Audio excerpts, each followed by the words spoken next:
Tim. Welcome to the Dark Night of the Soul Unwrapped. It's good that you had unwrapped at the end. Otherwise, it's like, welcome to the dark night of the soul. So I was like, oh no. Yeah, this is definitely about unwrapping it. Right? Yeah. So you're here as a philosopher.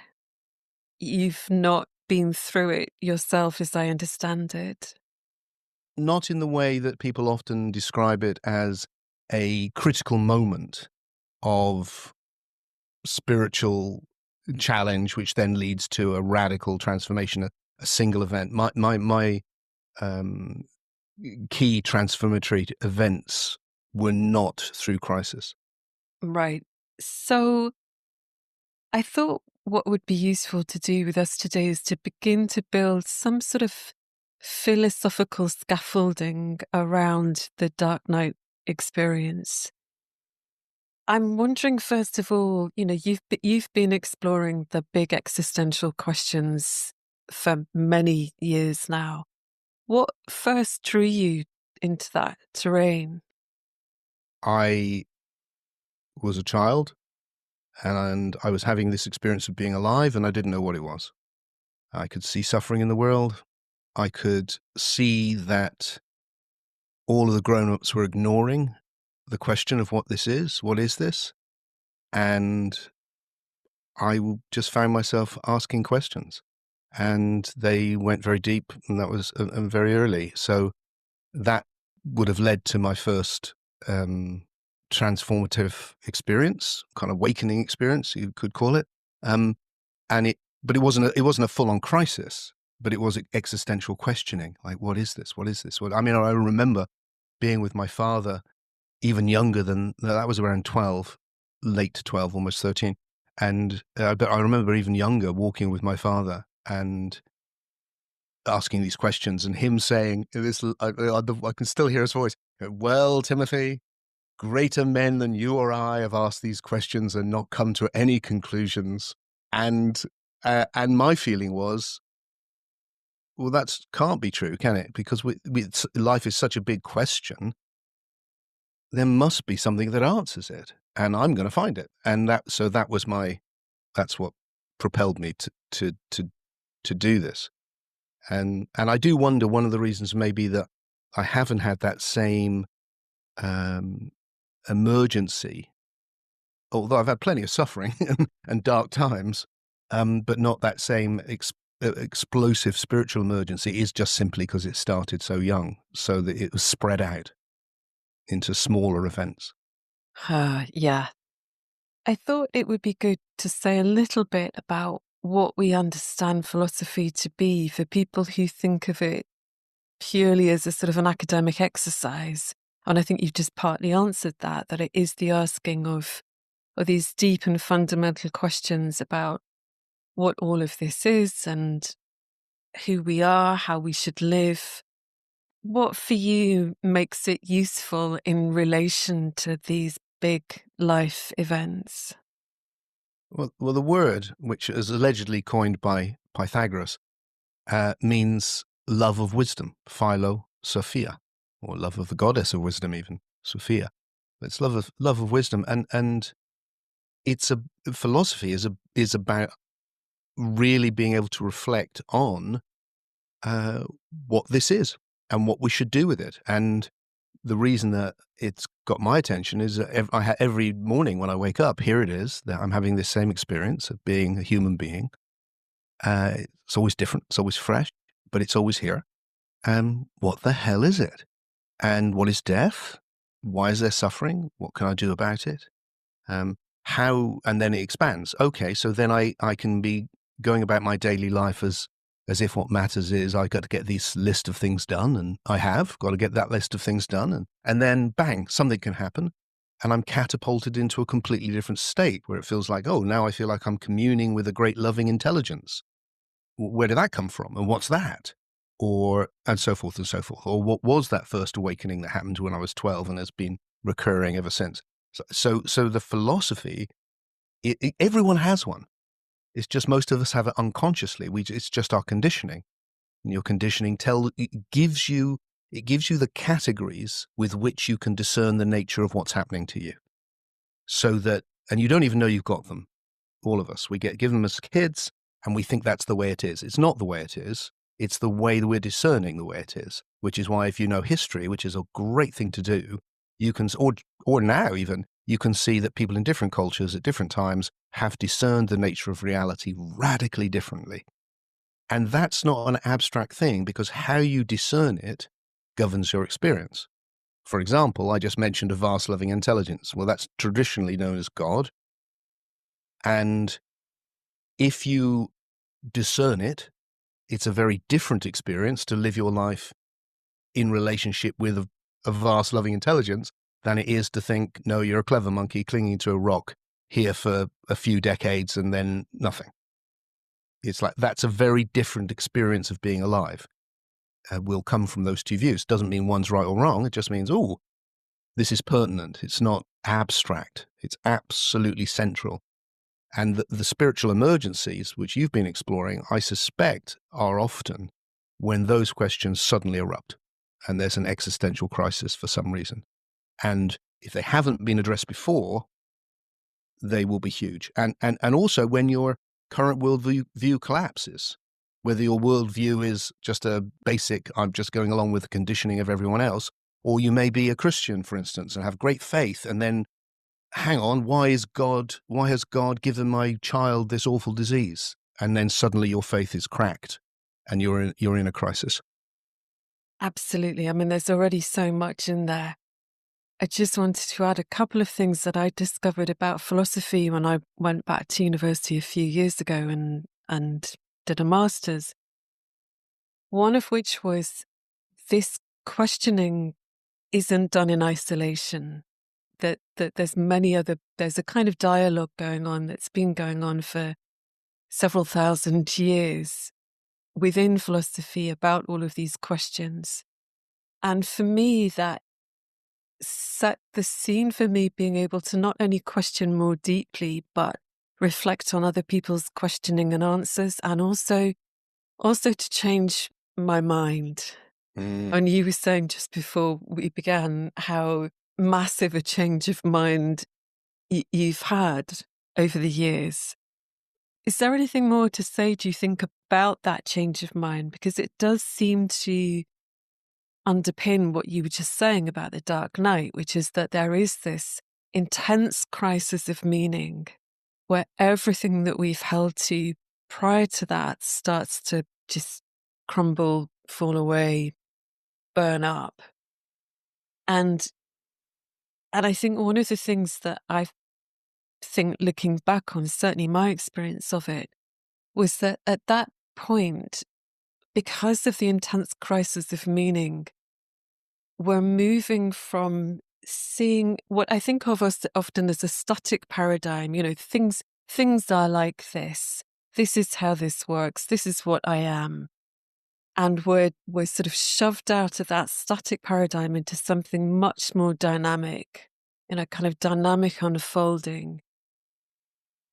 And I think those changes of mind that are in the Dark Night often sort of feel forced on us can give rise to a real sort of psychological and emotional distress or dissonance. You know, how could I have been and thought that, and now I find myself being and thinking this? And I think maybe philosophy helps us to be in that dynamic process. Wow. Yes, an awful lot in there. Oh, wow. I mean, I think there is, in my experience, there's still the distress. When I look, at things where I'm changing and moving now, I feel a rupture with my past, which I need to work my way through. Um, uh, Here's the way it looks to me, Fiona. It feels like, look, what we're actually in is dynamic. The universe, what we discovered 100 years ago was the universe isn't a thing, it's a process. It's a process of evolution. It's gone from the simplest thing you can imagine to this. That's incredible. That hasn't stopped. The evolution that got us from, there being nothing but gas, to there being a universe, to there being life, to there being consciousness, to there being psyche. We are that process. It's happening right now. So if you get stuck, as it were, you are trying to hold back the process, and it won't work. So that if you are in constant movement, if you are evolving, then you're actually moving with what existence is. And when I think about suffering generally, not just like spiritual suffering, just suffering generally, it's like, what the hell is it? Well, it looks to me like it's evolved, like everything, for a purpose. Not a purpose like, it's got someone created it for some reason. No, I don't think that for a moment now. I think we have suffering. Let's take it on the basic level. You have biological suffering to tell organisms something is wrong. Don't do that. Don't put your hand in a flame. That's a good advice. It will hurt. You will suffer. Or something's wrong with your body. Oh, I've got a pain in my tooth. It's because you need to do something about your tooth. So it's a message that something's wrong. And then as there's been a process of evolution which has led to the psyche or the soul, these words mean the same thing. You've now got the same thing now on a psychological level. And we are really exploring that as a culture right now, where you've got, something is wrong and you need to pay attention.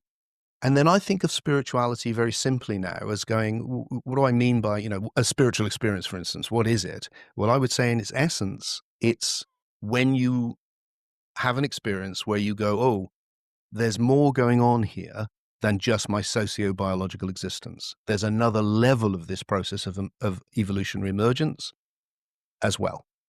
And so that a spiritual suffering or a spiritual emergency or an existential crisis is when the psyche, the soul, is going, that level needs attention. And so if you haven't been paying that attention, if you've and you need to, suddenly it can erupt. And you can go from my life's going along fine to what does this even mean? I'm going to die. Everything is empty. It goes black and white. It's got no color to it anymore because the things which seemed to engage me previously no longer do, because my attention needs to go elsewhere now. And that can catapult you into a whole new experience of what you are. You can evolve onto another level. I very much understand the Dark Night process now as a process of emergency to emergence. Absolutely, I think it's evolutionary. And I think there's something really interesting that happens in it because, as you say, it's a move on a psyche soul level. And it also is intensely visceral. Mm. And so there's something in it for me around the way that, as you described so beautifully, that movement that's happening, a sort of sudden evolutionary jump, as it were, brings with it so much that's also in the soma, in the body. And so I think we're not talking about these levels as kind of categories that aren't related to each other in some way, right? That there's an interweaving of all of them. And so when there's a shift or a change in one, it necessarily brings along with it a similar kind of change that ripples through on all those layers. Absolutely. I mean, if you're ill, you will feel psychologically low. And likewise, if you feel depressed, your body will feel heavy as lead. They're all the levels are linked in with each other. And in extreme spiritual emergency, you may not be able to leave your room, and we are a unified system. We're a psychobiological system, I would say. It sounds a bit technical, but that's what we are. We exist on those two levels. And then to answer your actual question, what philosophy is actually just thinking about that. And what is thinking about it? Well, thinking's just talking to yourself. So it's doing what we're doing now, but on your own. And you can do it with your friends, which is even better probably, or you can do it with your spiritual guide, or you can do it with, or you can do it on your own and you talk to yourself. And what you're doing is you're reflecting on this is going to sound technical, but it's what's happening is you're going, what are the categories with which I'm discerning and putting into a narrative, into a story, what I am and what this is, and why isn't it working for me? Why is it not good enough at the moment? That's what you're doing. And that's what we do with each other all the time. Before we got on this call, we had a few moments where you went, how are you? There it is. That's doing it. That's what we do with each other all the time. How are you? And then you tell, this is what's happening in my story. And if it's not adequate, you're looking for some insight where you can go, there's something I've missed. And the spiritual emergency is often when people have missed something huge about the nature of existence, which is, in my humble experience, there is another level beyond our everyday existence. Or even though our everyday existence is pretty damn amazing, there is another level again, and it's good to pay attention. I'm smiling partly because if I think back to the me, me 6 months before my dark night began, I would have been sitting here nodding, going, yeah, absolutely. There's this different layer of existence. And I would have been thoroughly agreeing with that. And yet, dot, dot, dot. I think there's something about coming fully into the experience of that, which again, I would have understood myself to have done. I think there's something about coming into the experience of that on a much, much more profound level. So what was that about for you, Fiona? I'm sure you've shared it a million times on this podcast, but for me, I would love to hear you just articulate it so I can really get what was the transition whereby you would have been here nodding, going, yes, that's right. And then, what was that? That's such a good question. I think for me, there was something around a being broken open. I mean, at the time I used words like, the initial word was crashing. It felt like I'd been moving, really fast and crashing. And I think that was the momentum of the conditioning that you were talking about before. I am this kind of person doing this kind of thing, and all of this sort of energy and momentum behind that. I mean, interestingly, just before the dark night began, it was as if I could feel something very subtle, just slightly behind me, pulling me down and back. That was the sense of the movement of it. And so I think there were two things happening for me simultaneously. That down and back, I think, is related to, I mean, you've used a great word before, pastivity. And we can talk about that, what that is in a moment. Just as an aside, philosophers are great at making up new words and new phrases. You have Right? to. And I think that's, yeah, absolutely. I think that's a really good one because that describes something that I think is really pertinent to this process. But the other was to do with that pull or that being drawn to the loving intelligence that you were talking about. Now, that was much less evident at the beginning, but I think there was something about the whole, I mean, I will often use words like self-structure, and we can kind of dig into that in a bit, but that was being broken down, dissolving, falling apart. Could you describe Pastivity? Yes.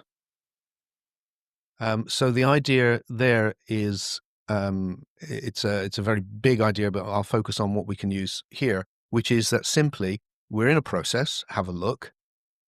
There's constantly a new moment. It's obvious, but interesting. And it's always a new version of the old moment, which has never happened before. And it couldn't exist without the old moment. So in a very real sense, all of the past is implicit in this moment, all of it. And so I'm meeting everything that Fiona has ever been, done, said, her whole relationship with the universe, going back and back and back and back, and maybe even beyond Fiona. So, and the same with me. So the essential idea of Pastivity is, look, the past this is a process of forming where something new constantly forms, and what has already formed is running what has formed. So the reason I speak in this accent is because of everything that's formed me.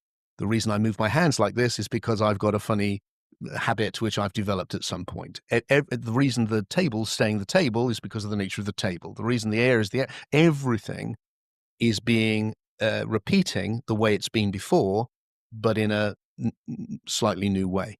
And that's what our evolution is. So if when that passivity serves you, fantastic. And mostly it does.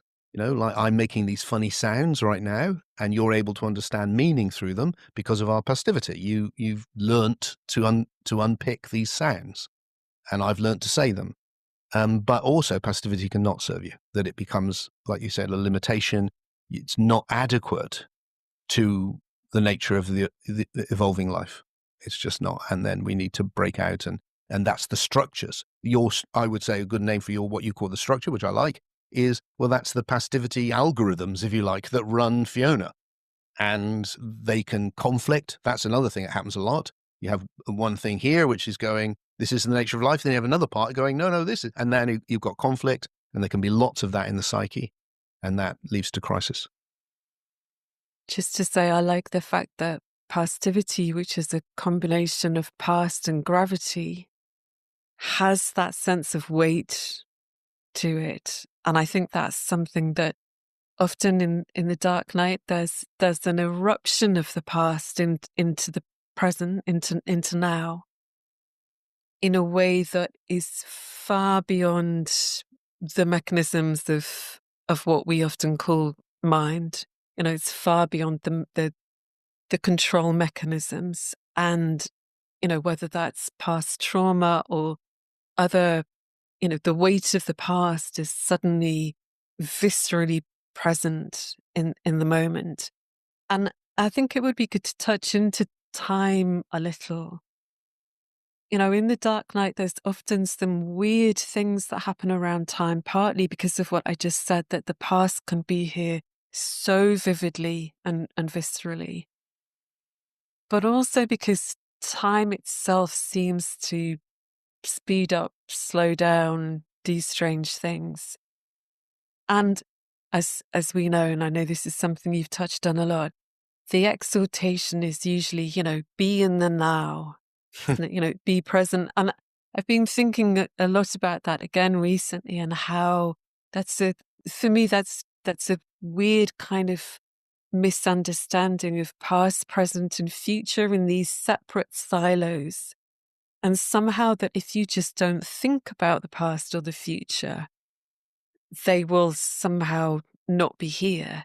And yet, as you just said, we're of the past, we're sort of, on some level, we're made of past. And so I think what we're doing when we're what we might call being present, when we're here with what's here, by definition, we're here with certainly past and probably future too. Absolutely. Yeah. I mean, I take a both and approach to all of this. It feels like, look, if you're physically suffering, it can be really helpful to distract yourself and concentrate on something else. This is a good idea. If you are talking to yourself endlessly about some problem, and often by the mind, we just simply mean the talking to ourselves.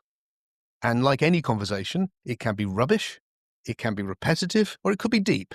So which are you having?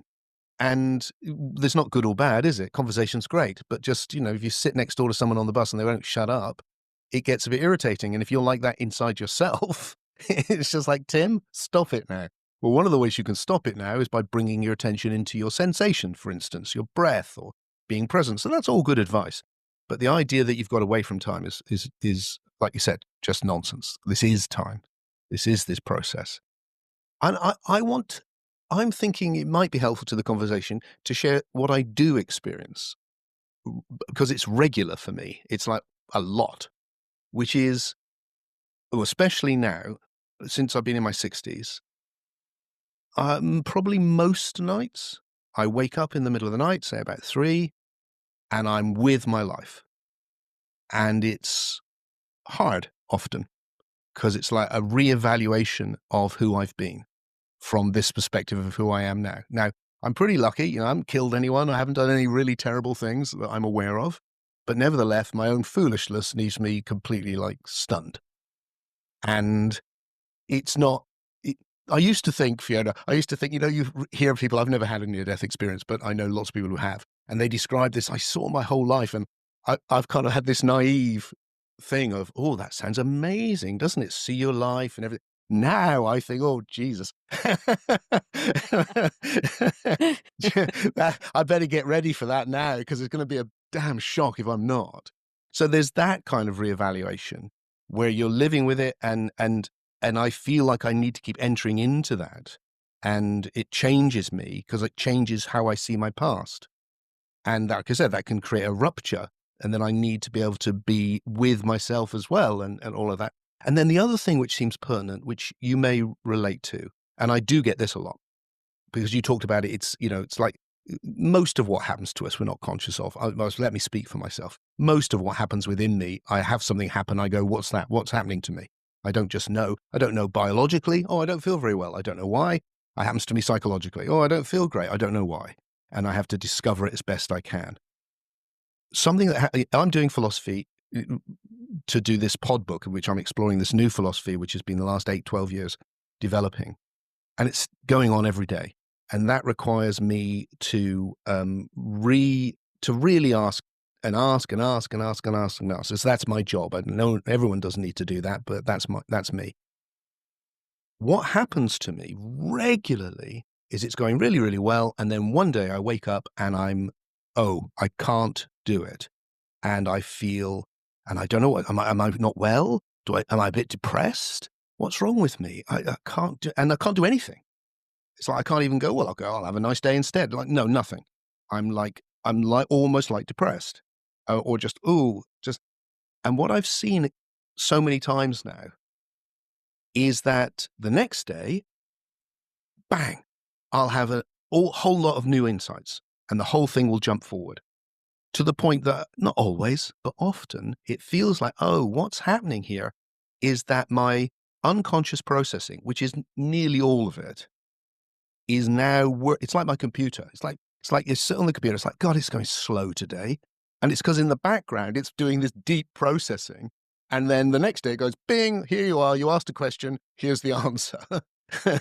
and that's what's happened. I've asked a question. I haven't got, and then it's gone, and it's processed it, and then bang, out it will come. Now I'm having that on a kind of day-to-day basis. And I wonder if in a larger sense, in a more condensed sense, that's what happens with other people in the dark night of the soul.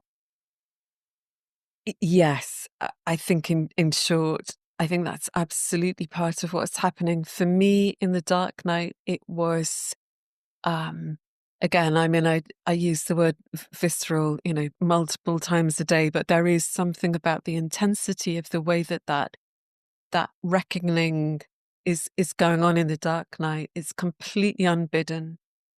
And for me, it went back over, the entirety of my childhood pretty much, and some of my adulthood.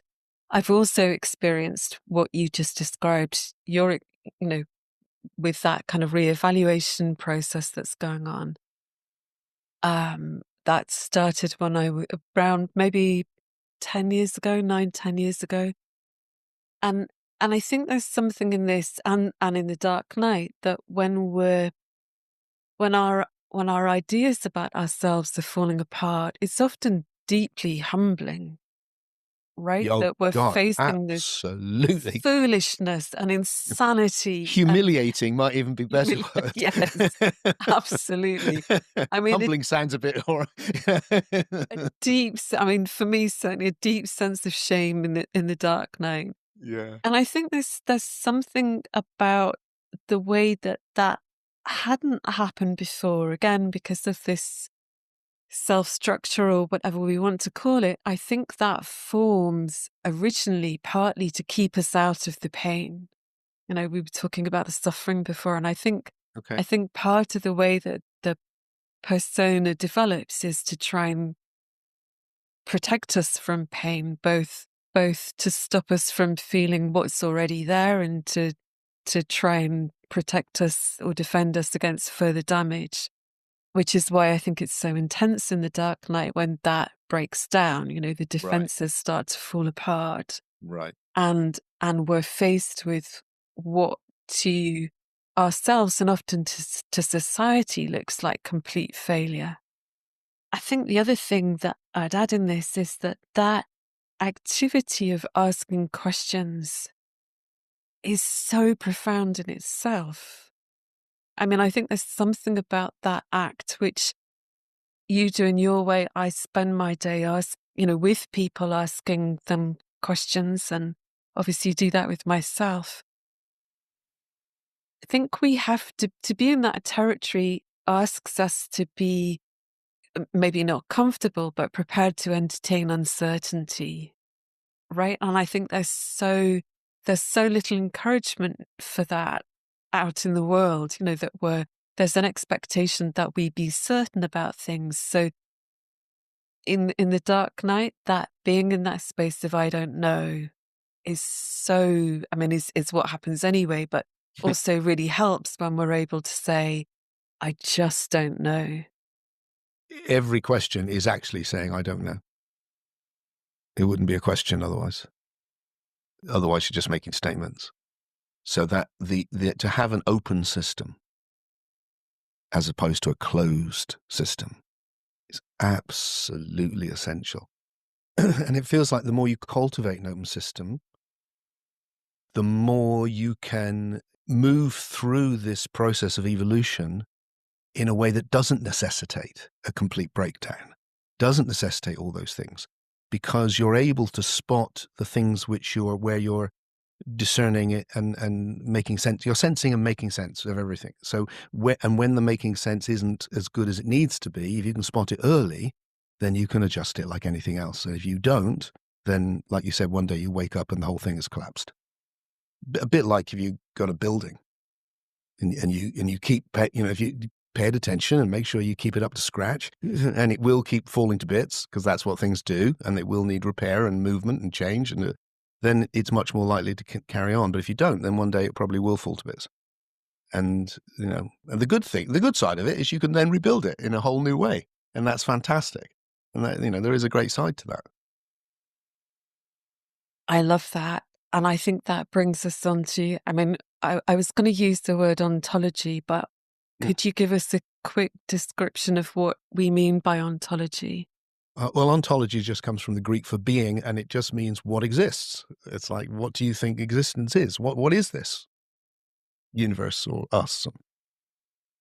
In terms of the ontology of self or selves, that's that question of, well, what are we? What is this? Is it a body? Is it an animal? Is it a soul? Where have you got to in your philosophy with that? Or is that too big a question? No, I can have a stab. Well, one of the big changes, and I don't know where obviously we haven't talked for a bit, so I don't know where you are with this right now, but one of the things which has changed for me is that I would say that these moments of transformation and crisis and transformation are not about the old way of seeing it that I would have gone along with, which you see in St. John of the Cross, who coined the phrase Dark Night of the Soul, is that you are purifying yourself to find your true self, that it's already there. And I don't think that's right anymore. That's in most of my books, but I would say that's now wrong. I think it's about not finding your true self. It's about finding a new self. And that actually everything is one process of evolutionary emergence. Everything. That there's not something to get back to. There's just something we can develop into. And that I am actually Tim. I'm actually a psychobiological system. That's what I am. But I'm evolving on this level of the soul or the psyche, and that I can come into communion with these very emergent levels. When I talked about the great loving intelligence, I don't see that as something which is the creator at the beginning anymore. I see it as the next level on of our collective evolution. And therefore, everything is emerging, and the greater comes after the lesser. And that's true for us as well. So we become more than we were before. And there's no limit to that. So there's no arriving. So it's not like, well, I'm completely purified now. I am my true self. I'm done. It's like, I don't think that's right. I think what I'm finding with Tim is there's always more, always more, always more. And I'm not expecting that to ever end. I think that the process, why? Because every moment's doing it. Every moment is a new moment based on the past, and Tim is always new based on the past. Yeah, that's really interesting. I mean, certainly in my Dark Night book, I talked about that. I mean, I don't relate to the word purifying. So for me, it wasn't about purification, but it was about touching into some kind of sense of our usness that had been covered previously by conditioning or passivity. Or in my experience subsequent to the Dark Night, it's exactly as you described, that there's this ongoing evolutionary unfolding that has its own intelligence, because it is the intelligence of evolution within each of us doing its thing, and that's a lifelong process. That's what life is, I think, now. And the more that I loved what you said about having an open system. The more we have an open system, in my experience, the more we spontaneously touch into that loving intelligence. And so, I mean, it isn't like we sit down and think, right, now I'm going to connect with the loving intelligence. We could be doing anything. We could be, I don't know, out doing the shopping or sitting on the sofa, and there's just whoa, there's like a sense of an opening into that. Yes. But you can also sit down and go, I'm now going to connect with the loving intelligence. And um, nurturing and developing the ability to do that, I think, is a hugely wonderful thing to do. Now, if I'm having one of my, I don't know what's going on days, I'm not very good at it. But other times, I've got much, much better at it. And that does feel like you're connecting with something that's already there. So, and I'm also, because it's there now. I don't think it was always there, but it's certainly there now. I think it's a product of evolution, like everything else, but it is there now. And it also, I can touch into parts of Tim that are already there, which have touched it before, which is the best of Tim. So it's not like, that sense of, oh, I remember now is real. I mean, I when I'm relatively asleep, I forget. Literally, I think I can forget what it's like when I'm really touching the most emergent levels of myself and of reality, because it's so full on. The love is so extraordinary. The feeling of aliveness is so beautiful that it's hard to remember. You can have, the words don't capture it because the words are words. They point to it. But when you actually hit it again, you go, oh, I remember this. So there is that sense of coming back to things, but it's within an overall in an evolutionary movement. Yes, absolutely. Because it can't by definition ever be quite the same twice. It's right. It's right. Yeah, you're right. And yet, yes, I mean, my sense when I'm in that loving intelligence is a sense of, oh, I'm falling back in. Yeah. So Yes. there is a sense of Absolutely. of coming back in Yes. to something that feels profoundly known Yeah. on some level, some very deep psyche, body, soul level. Well, my guess is a whole nother subject, but my guess is um, that we experience more than one lifetime. And part of the philosophy I'm exploring, which we won't go into now, but it's about trying to make sense of that in a rational, evolutionary way that's congruent with what we know about biology and physics. But if that is true, then I suspect we do carry that. So there's deeper aspects of us where it does feel like, oh, I'm remembering something I experienced and I've forgotten. And that's for real. That's not because that's your true self that's already there and you're already perfect and you're the presence of something, pure consciousness or something, but rather it's because you are going through these cycles and you can pick up again. Just like happens in everyday life, where you forget a certain thing and then you go, oh, I've forgotten how much I enjoy doing swimming or whatever it is. It's like, that's a trivial example, but it's like that, but on a big scale. And so there is some part of you that has touched into that big loving intelligence before, and it feels like home. It feels like, oh yeah, this is where I feel safe. This is where it feels good. And this can take all of the suffering that we've been exploring and redeem it. And for me, that is the big thing. It's like life is bitter as well as sweet. And what this awakening to the big loving intelligence, what it does is it goes, oh, it's all leading to this. And that's why the ontology that I'm exploring of evolution is so optimistic. The old ontology is you've fallen from that. That's already there. You're already it. And you've fallen into this illusion. It's all gone horribly wrong. And now you need to get away from your being human and get back. And this is going, no, not that. It's all moving forward to the greater. And the suffering, which is all evolved for good evolutionary reasons, can be redeemed because it's leading to this great goodness. And the more we can take it to that great goodness, the more we can redeem our personal and collective suffering in something which makes it all worthwhile. I mean, yes, just a huge yes to that. In the dark night, in my experience, in the experience of lots of people that I talk to, there is a coming in of material of whatever description that isn't from this life.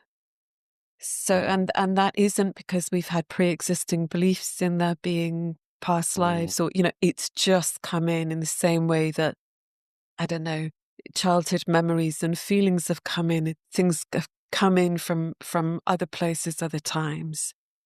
And so for me, one of my understandings now about the dark night experience is that it's about much more than just our individual selves, that it's about ancestry, our human collectiveness, past lives, however we want to talk about that. It's probably all of them, actually.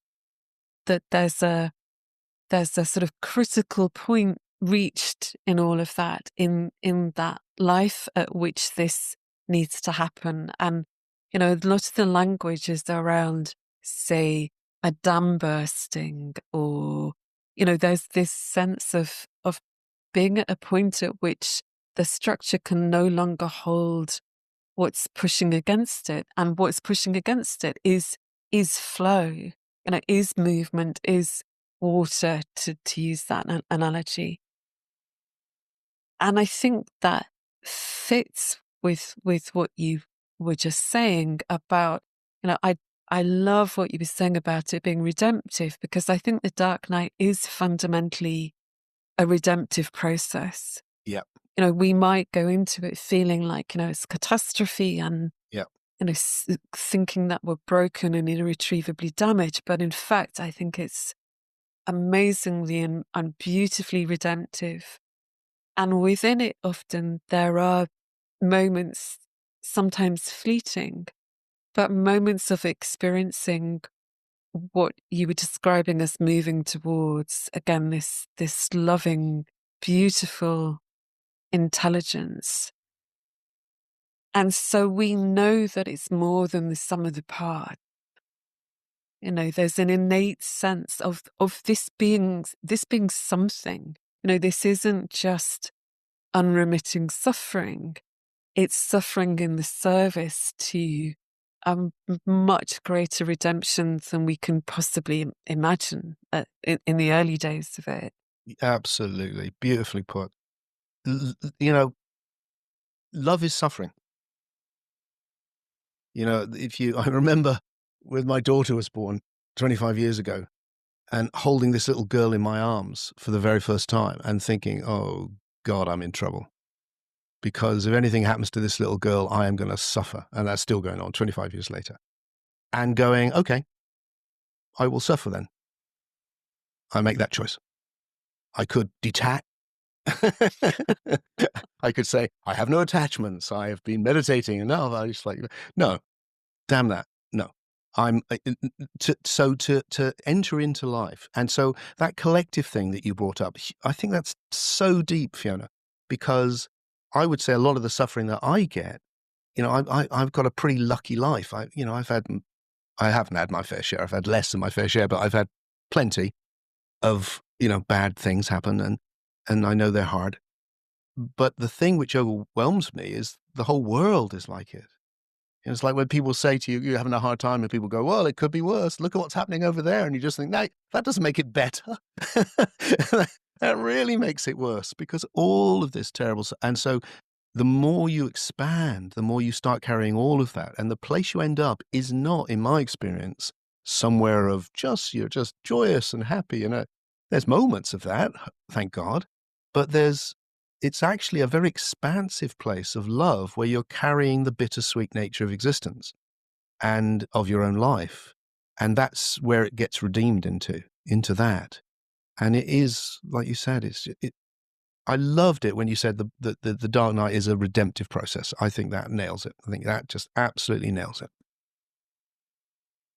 The bittersweetness, that seeming paradox runs all the way through, certainly the Dark Night. And you've talked a lot about paradox and the paralogical. Would you say a bit more about that? Because I think that's so Yes. important. Yeah. So the idea of the paralogical, another word I made up, is the idea that you can have two things at once, which seem like they're contradictory, but they're not. They're complementary. Now, often when you've got two opposites, they are contradictory. That's just the way it is, and you need to spot that. This is not saying about contradiction, but it's saying sometimes they're not. So, for instance, philosophically, if we want to go for a deep philosophical one, I think everything is one, and it is also individual at the same time. And we can understand that that's not contradictory. Or you can look at the sunrise in the morning and go, the sun's rising, but it's also not rising, because actually the earth is moving around the sun. They sit together. They're not contradictory, but you can have a deeper understanding where you go, they fit. And I think you can have that with experience as well. So that, a very, very poignant experience of it was with my mum when she was dying, which was, people would say, how are you? And I wanted to go, because I was experiencing suffering with her. And also, it was kind of magic at the same time. And it didn't make it any less suffering. It just made it also magic. There were moments, it was intense, it was full on, it was like something big is happening here. And it was. And at the same time, it was all. And so these things, these opposites can sit together. And when we get that, you can see, oh, yeah, it's bittersweet. Yeah, okay. And doesn't stop it being sweet. So and when you see that, what can be really helpful is you can go, okay, so now I'm experiencing it being bitter. Can I also stay conscious that it's sweet? Because it is. And sometimes the advice to come into the moment is just that. It's like, yeah, but if you just be with it, and there's also just a joy to being you can enter into at the same time. And that's good to be able to get. You start taking in the fullness of existence. Absolutely. I think it's that the full spectrum of Yeah. that, and the fact that we can experience the same things in different ways, sometimes concurrently and sometimes simultaneously. Yeah. That we can. I mean, I had a very similar experience with when my mother died, and I think so often we can have the experience of both being in deep suffering, and yet there's something here that loves every minute of that. Yeah.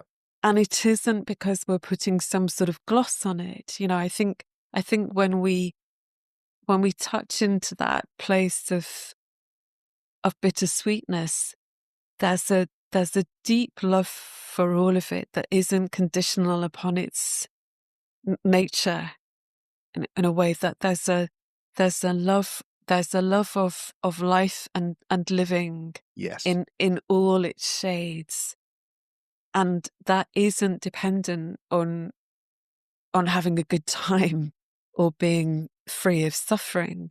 It's a deep love of a deep unconditional love of what this is. And I know when I'm in that place, it doesn't feel like somehow I'm doing that. It's that more a kind of being in this back to this loving intelligence, being in the space of that simply gives rise to that. It doesn't need me to sort of gather myself to go, right, I'm loving it all unconditionally. It simply just is the case. Yeah, if you you come up into that, or whatever analogy works for you. I think that's completely fits with my experience also, Fiona. And some years ago, I changed my aspiration from some Eastern idea that I'd become enlightened if I just could possibly get rid of Tim enough, and uh, and he would stubbornly refuse to go, which was awful. But when I left that behind and went, oh, what my experience is teaching me is how to be a lover of life. And I think of that in a very ordinary way. Like I love my wife, but I also love her. We don't fall out too much, but if we do, I still love her. It's like, it doesn't stop. I'm just cross with her, or she's cross with me, or we've had a whatever. And the same with, can I have that with life? So sometimes, when life treats me well, it's very easy to love life. When life treats me badly, it's much harder to love life. I'm much more likely to go, hey, what the hell? But I still love it. I still love life. I still see that what's coming out of this is so good that I adore it, actually, despite all my moaning. I think moaning is quite a good thing to do. Lets off some steam, but Oh, absolutely. I mean, for me, the full spectrum includes our railing and raging at life. yes, And yes. God knows I've done my share of that. So again, this is not about being in a particular, forcing ourselves into some sort of prescribed relationship with life. It's Yep. being open to all eventualities and all of the possible ways of relating within that. I just, I do these retreats. I've done them all around the world with thousands of people, but more recently, because I'm doing this philosophy project, called this pod book on YouTube, that I'm here in Glastonbury where I live, and therefore I do them here.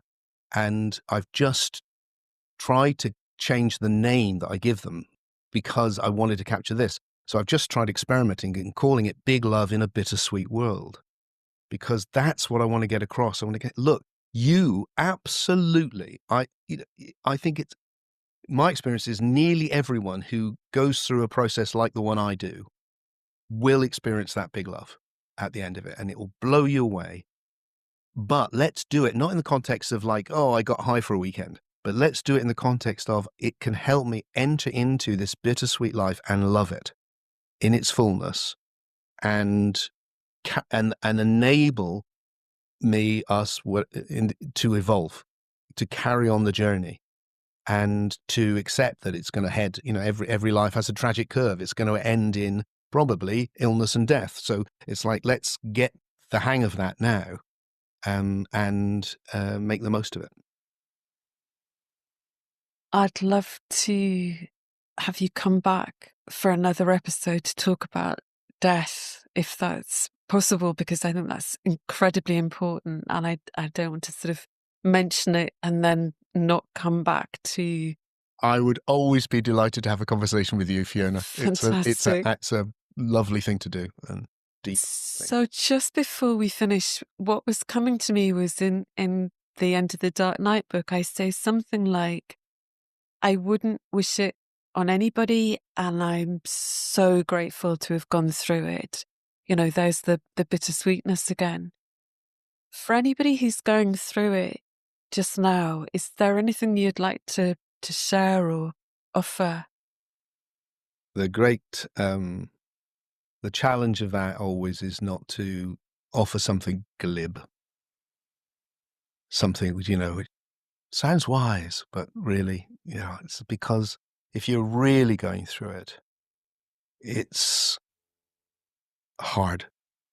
I've seen it. I mean, I've been through it myself in little ways, not like huge periods, but I've been around a lot of people, and it's really hard. And, all right, I think my advice would be, actually, if I was with someone right now, would be, keep going, because it's an evolutionary process, and it will It's a bit like, I see us sometimes by analogy with being in a geographical terrain. It's like, you're there with me going, hey, where are you? And it's like, well, I'm in the meadow by the river at the moment. Where are you? Oh, I'm on the top of the hill with a great view. Oh, how's Jeff? Oh, Jeff's in the dark wood. Oh, no. Oh, is he a bit lost in there? Yeah, I got lost in the dark wood. But you know, he'll find the way out. You know, it'll happen, and it will. And it's a bit like, oh, where are you? I'm stuck in the marsh. I can hardly move. It's like, oh no. Oh well, look, you know, I'll be there next week, and you'll be in the meadow by the river, and like that. And so the thing is, like, keep moving, keep evolving. Don't lose hope. Don't lose faith in life, and also in a way that probably makes no sense if you're really in it. That big loving intelligence, whatever hell name you want to give it, is rooting for you. It's with you whether you know it or not, and it will be ever more plain to you as you come out that it's there. Perfect, Tim. Thank you so much. Really appreciate it. It's an absolute pleasure.